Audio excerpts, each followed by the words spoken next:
This program is brought to you by Link TV for educational and non-commercial use only.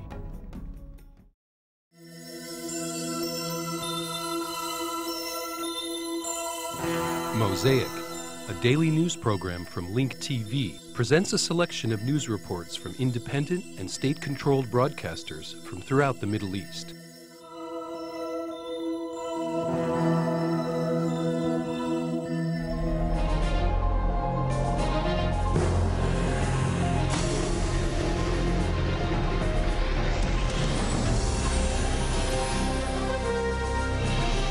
نقل مراسل الجزيرة في باكستان والموجود في باجور عن قائد العمليات العسكرية هناك الجنرال طارق خان أن العمليات ضد مقاتلين. The commander of the military operations in the Pakistani district of Bajour, General Tariq Khan, told an Al Jazeera correspondent there that the military operations against the Al-Qaeda and Taliban fighters will continue for 2 more months because the armed groups still control 2 valleys in the area.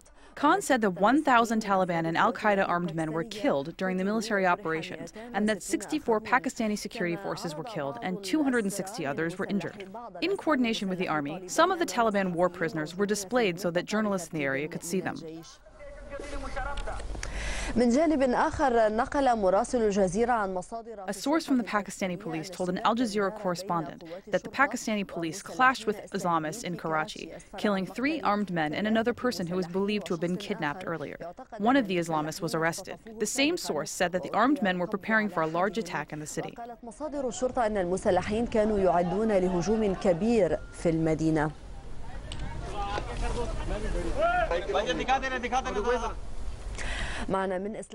Our correspondent, Abdel Rahman Matar, joins us in Islamabad. First, tell us, Abdel Rahman, what is the latest news about the military operation in Bajour? Does the fact that these operations are ongoing mean that the Pakistani forces are facing difficult missions there? من جانب القوات الباكستانية تعترف بطريقة غير مباشرة بأنه بالفعل من الصعوبة بمكان السيطرة على. This is one way to look at it. The Pakistani forces acknowledge in an indirect way that it is very difficult to control all the areas in Bajour, especially considering that 1,000 armed tribal men and 66 Pakistani soldiers have been killed. This is a huge number when compared to the number of casualties in previous clashes between the armed forces and the Pakistani Taliban in previous years since Pakistan joined the so-called coalition against terrorism. العام الماضي والسنوات السابقة ومنذ انضمام باكستان لما يسمى بالتحالف. A large number of people were killed in 1 month in Bajour. Therefore, the situation is definitely difficult for the armed Pakistani forces, especially when considering that the clashes are taking place in one of the tribal areas.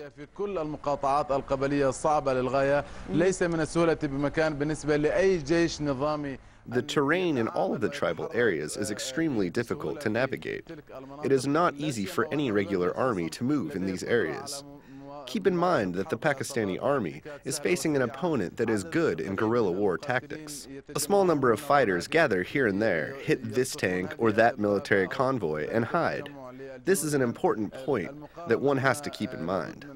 General Khan made clear statements. He said that his army needs 2 months at least to control the district of Bajour. نعم. طيب يعني ما دقة أعداد القتل التي أعلنت عنها السلطات الباكستانية؟ How precise are the number of casualties that were announced by the Pakistani authorities? Have leaders from Al-Qaeda and the Taliban been killed? هذا ما كنا قد استمعنا إليه بالفعل خلال الأسابيع الماضية وبالتأكيد. This is what was announced in the past weeks, and of course today General Khan made statements confirming that. The Pakistani forces said that 1,000 Taliban and Al-Qaeda fighters were killed, without allowing journalists to see the dead bodies, not even a single body. The Pakistani forces only showed a small number of prisoners of war. They, however, did not give their names, and did not disclose their rank or affiliation. There is ambiguity in the official position of the Pakistani army.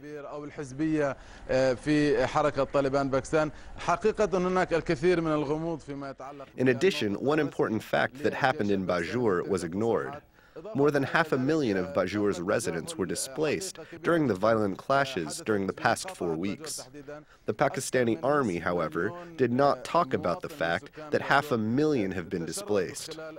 This is a large number, and many of them are living in camps that were originally built to accommodate Afghan refugees.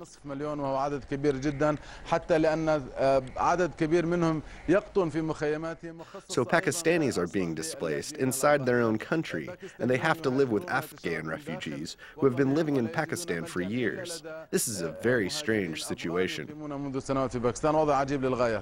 This was our correspondent Abdel Rahman Matar from Islamabad. Thank you very much.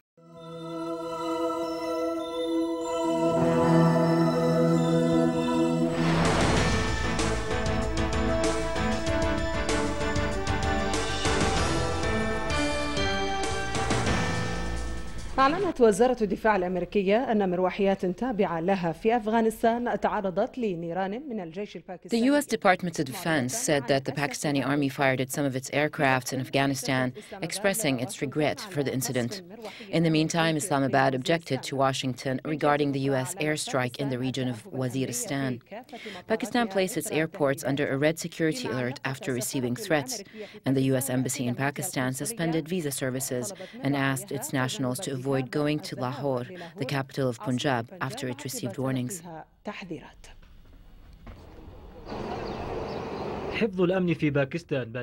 Maintaining security in Pakistan is the largest threat facing the new president, Asif Zardari. Attacks and bombings have been escalating, and their accuracy of choosing targets have enhanced.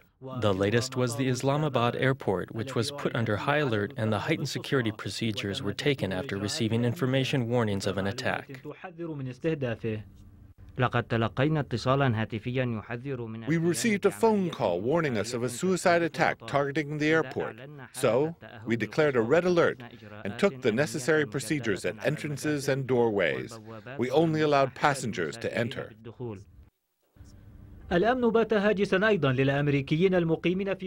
Security has become a major concern for U.S. citizens residing in Pakistan after the attack that targeted the Marriott Hotel earlier this week. More than 50 people were killed in that attack. The U.S. Embassy in Pakistan announced that it suspended visa services and all other consulate services due to a fear of security threats targeting the embassy. It asked its citizens to avoid staying in large hotels in Lahore, the capital of the Punjab district in eastern Pakistan, upon receiving warnings. Meanwhile, the tribal area in Waziristan is still testing U.S.-Pakistan relations. U.S. aircraft have repeatedly carried out strikes on areas in the district, which they regard as the dwelling place of Taliban supporters. Islamabad rejects this and said it is a breach to its sovereignty. The latest chapter in the crisis between the two sides occurred when the Pakistani forces opened fire against 2 U.S. aircraft, which had violated Pakistan's airspace through the border with Afghanistan. The U.S. denied this and demanded that Pakistani officials explain what had happened. The Pakistan Foreign Ministry called in the U.S. ambassador to Islamabad, giving her a memo with stern language objecting to the U.S. strikes in Waziristan. Pakistan intensified its military presence in the area to eliminate the excuses used by the U.S. military to interfere in Pakistan.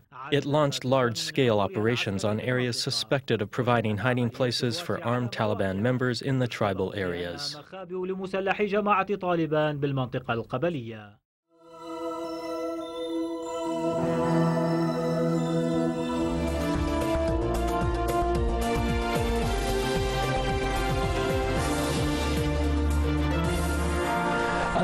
The Libyan territories adjacent to the Sudanese border are the new destination chosen by the kidnappers to take the European and Egyptian hostages. The spokesperson for the Sudanese Foreign Ministry said that his country informed Tripoli of the kidnappers' whereabouts. It is believed that the kidnappers belong to one of the rebel groups from the Darfur region. The kidnappers asked for a ransom of 6 million euros to release the tourists, which include 5 Germans, 5 Italians, 1 Romanian, in addition to 8 Egyptians. Ahmed El-Kilani reports from Cairo. With deep worry and concern, the Egyptians are following the developments of the tourist kidnapping and the governance of Wadi al-Jadid. Egypt's concern has been reflected in the media coverage of the hostages' news. According to the latest information, they have been taken through the desert from the Sudan to Libya. While Khartoum confirmed that it was following the movements of the hostages, Egypt was satisfied by simply asserting that they were not hurt. Egypt has maintained silence and secrecy about the negotiations process, especially after earlier information had leaked that talked about a release that didn't happen.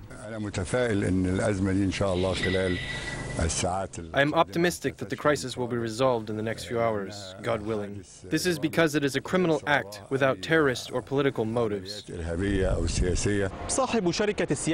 owner of the travel agency that organized the trip, which is located in the building behind me, was kidnapped with the rest of the hostages. He is the only communication link between the hostages and kidnappers on one side and the outside world on the other. Everyone here confirms that negotiating with the kidnappers is the only route currently possible to end the scenario. The Germans are continuing to coordinate with the authorities of Egypt, Romania, and Italy. Pretty soon they will extend to Libya, which has now become involved in this issue. But if the negotiations lengthen, these countries might change their positions. If the negotiations do not reach a result in releasing the hostages, they have plans that will enable them to barge into the place where the hostages are being held and release them. Some people thought that the kidnappers went into Libya due to a lack of water. As for the kidnappers' lack of freedom, the world is hoping it will not endure too long. Ahmed El-Kilani, Dubai TV, Cairo. In Khartoum, an official of the Sudanese Foreign Ministry confirmed that the kidnappers moved from Sudan into the depth of Libya.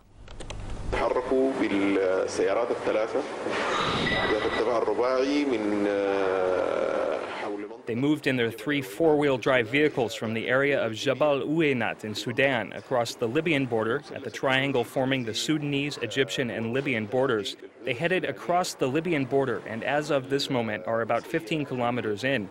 They're still moving deeper into Libya.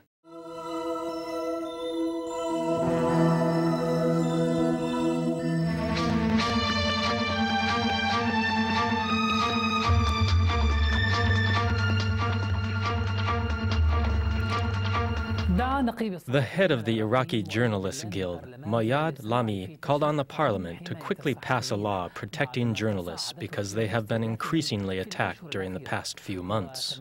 Alami expressed hope that the process in which this law will be passed will not be politicized. He also called for implementing the decision of the Iraqi Prime Minister Nouri al-Maliki to allocate residential lots for journalists. More details in the report of Sinan Adnan.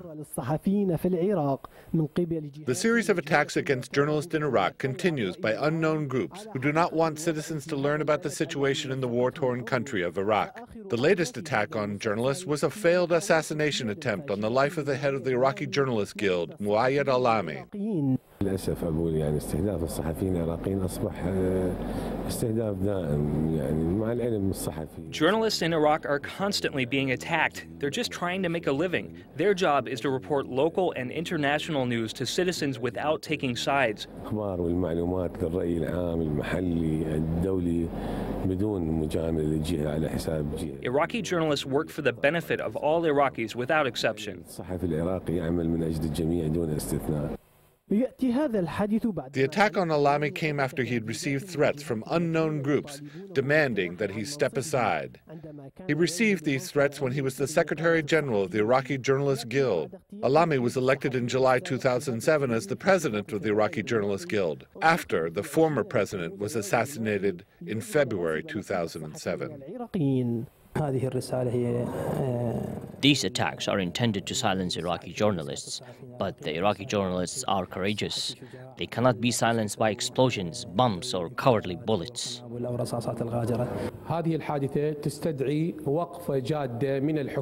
This attack necessitates a serious position by the government. It must take proper measures to protect these national assets.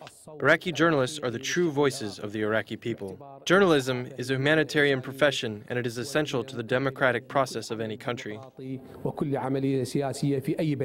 According to the Freedom of Press watchdog organization, which advocates rights of journalists in Iraq, 290 journalists have been killed since the invasion of Iraq in March 2003, making Iraq the most dangerous country in the world for journalists. One of the most violent attacks against Iraqi journalists was the kidnapping and killing of 4 journalists from Al-Sharqiya television last Saturday in Mosul. Sanan Adnan, Al-Sumariya.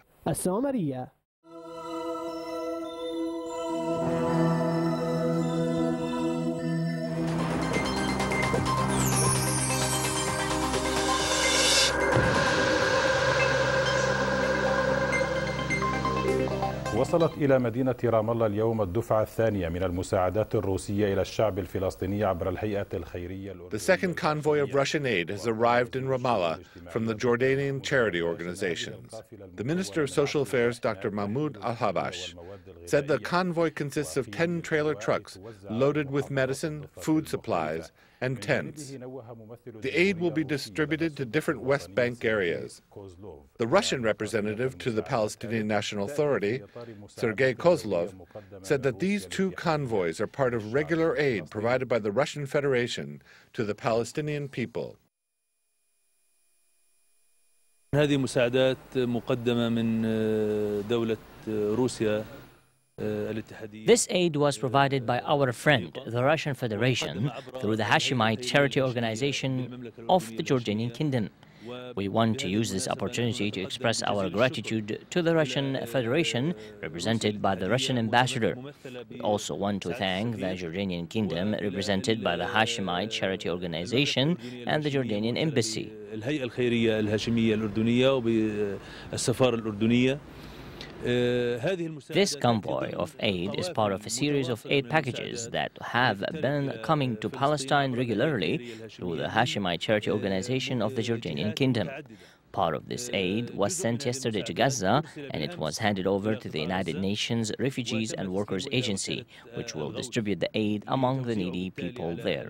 Today, the second convoy of Russian aid arrived, and it will be distributed throughout the West Bank. ليتم توزيعها على محافظات الضفة الغربية. كما تفضل مع الوزير يتم توزيع. As the minister just said, the aid is being distributed to the Palestinian citizens both in the West Bank and Gaza. We understand that part or half of this aid was sent to Gaza so it can be distributed among the citizens there.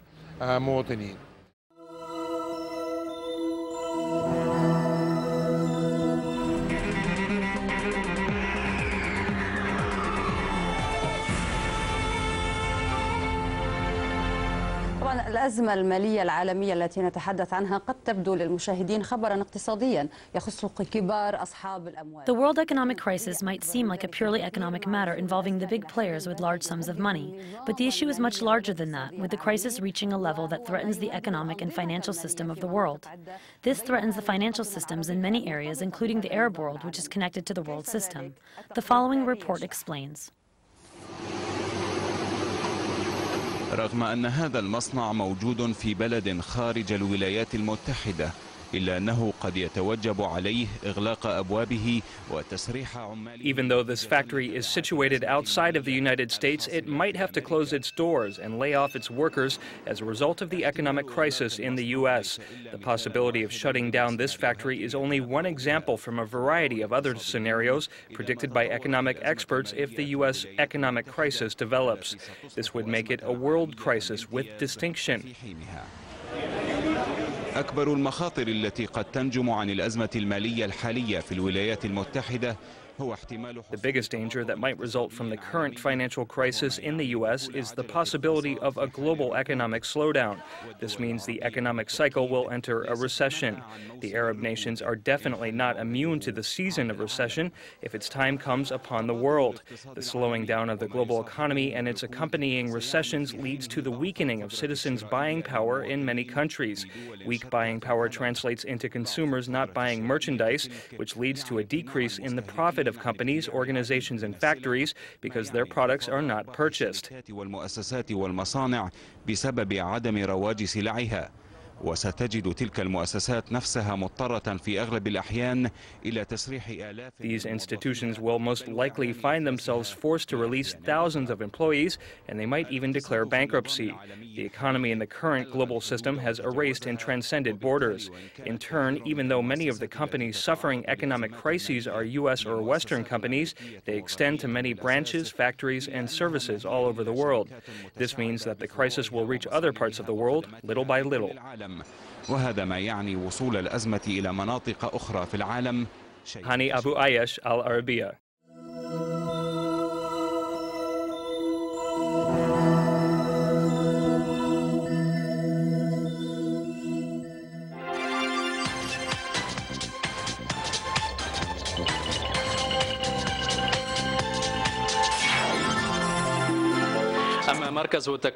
The vocational school for women in Al Behnash neighborhood in Morocco is designed to integrate women who face difficult living conditions into society.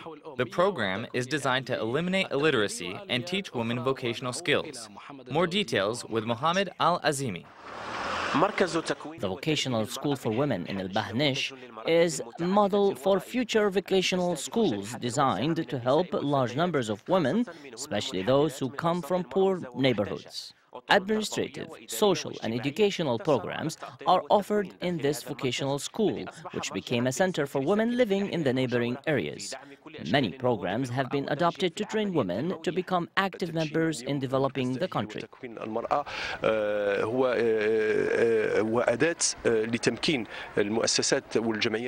The vocational school for women enables local organizations such as the organization of Abdul Qadir el-Sadrawi to carry out their roles.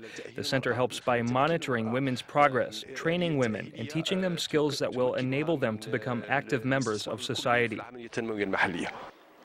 The training center offers cooking, sewing, and barber workshops in addition to classes to eliminate illiteracy. The center also uses satellite technology to guide the women. The center's workshops and training centers were crowded with many women from all ages. Though the ages of women who come to the center vary, they all share the desire to overcome all forms of marginalization and play an active role in the economic and social fabric of their society. حاليا كنقرا في هذا المركز اللي داروا لنا سيدنا كنقراو فيه جميع. Currently, the center offers classes in all kinds of cooking. Women here can also learn to become hairdressers and tailors. I'm learning skills that will help me in the future. The center is close to where I live. I needed this center. It is great for anyone to learn a new skill. This way one can help oneself and contribute to society. I want to contribute to my society. I'm very happy, thank God. I'm happy now I can read the Quran. Thank God. I learned little by little. العالمين الرحمن الرحيم مالك يوم الدين إياك نعبد وإياك نستعين اهدنا الصراط المستقيم. حاولنا تكون عندنا باليت واسعة باش أي فتاة اللي جات وفتحت يعني. We try to have big auditoriums so that all the women who come here can be accommodated. مع الميول ديالها تكون موجودة عندنا. Women can learn whatever skills they like. Almost all of the women here come from poor areas and need special attention.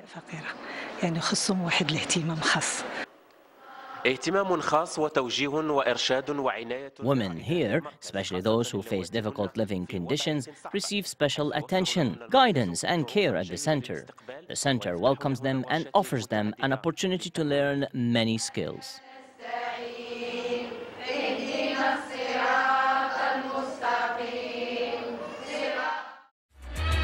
Everyone is talking about the U.S. economy, but is anyone paying attention to the issues in the Middle East? Will these be topics in the first presidential debate? And what's on Bush's laundry list? Answers to these questions and more on Link TV's Mosaic Intelligence Report. With the U.S. financial crisis taking center stage in American politics, no one these days has been paying much attention to Iraq, Pakistan, Afghanistan, or for that matter, the entire Middle East. Shortly before presidential candidates Barack Obama and John McCain met with President Bush on Thursday to work on a rescue plan for the U.S. financial markets, the U.S. president held two separate meetings with Lebanon's new president. Bush praised him for his efforts to promote reconciliation in a country the United States considers key to combating extremism in the Middle East. He later met with Palestinian President Mahmoud Abbas and comforted him by stating that the administration has not given up hope on an agreement to create a Palestinian state. But these were not the only visitors to the White House. Many of the United States allies who came to address the United Nations General Assembly this week came to New York and Washington with the intentions of conducting important business with their biggest benefactor, the United States and George W. Bush. Instead, they found themselves shuffled in and out of the White House after brief statements and photo ops. In January, Obama or McCain will inherit a bankrupt treasury and trillions of dollars of debt. But just as troubling is Bush's laundry list of Middle East issues that remain a threat to U.S. national security and interests. First, the failure to deal with Iran's nuclear problem in a diplomatic manner remains one of George W. Bush's biggest failures. The possibility of a major confrontation between Israel and Iran is real. Iran is expected to develop its first nuclear bomb in 2010. And this is a campaign against Iran. I'm happy that we have been able, through this process, which was very difficult, to prove to the whole world that whatever the American made noise, they have been baseless and fabricated. Second, the situation in Iraq is still dire. While everyone in the United States has been patting each other on the shoulder and claiming success for the surge, Iraqis have been dying due to a shortage of medicine and basic necessities. There is currently a cholera epidemic in Iraq.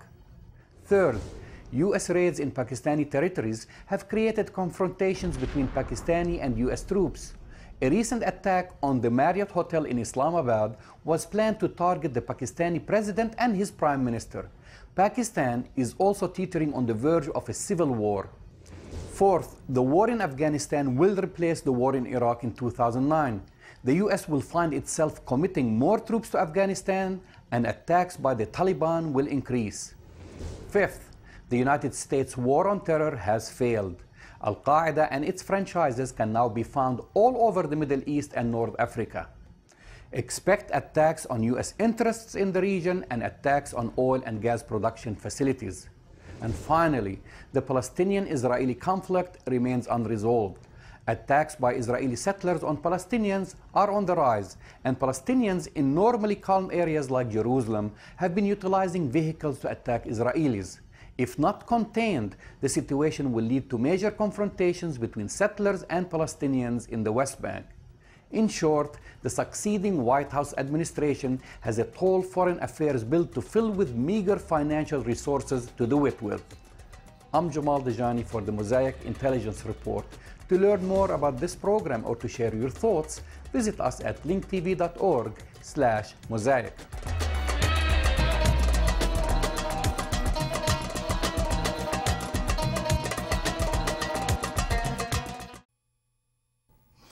Hi, I'm Jamal Dajani, and I have great news for all of you Mosaic viewers and supporters. We've reached our goal of raising $200,000 to keep Mosaic going through this year. More than 1,200 of you have donated to Mosaic during this campaign. I'm making you the official sponsors of this show. What other program can say that its viewers funded 88% of its budget? Only we can. How else can we remain independent and free of outside influence? I have only one answer. Next, let's make Mosaic 100% viewer-sponsored. And we're almost there, thanks to you. Because of your generous support, Mosaic is really going places. It's on air, it's online, it's available on your iPod and on some cable channels. You can see the Mosaic Intelligence Report on the front page of the Huffington Post and other blogs. And that's the result of your commitment. Thank you, and keep watching. Get more news about the Middle East online at linktv.org/mosaic. The Mosaic webpage offers a complete archive of Mosaic programs, program transcripts, the Mosaic video podcast, and the Mosaic Intelligence Report, a weekly analysis of the hottest stories from the Middle East. The views expressed on Mosaic are those of the participating broadcasters, not Link TV or its sponsors. The production of Mosaic is made possible with the support of viewers like you. Thank you.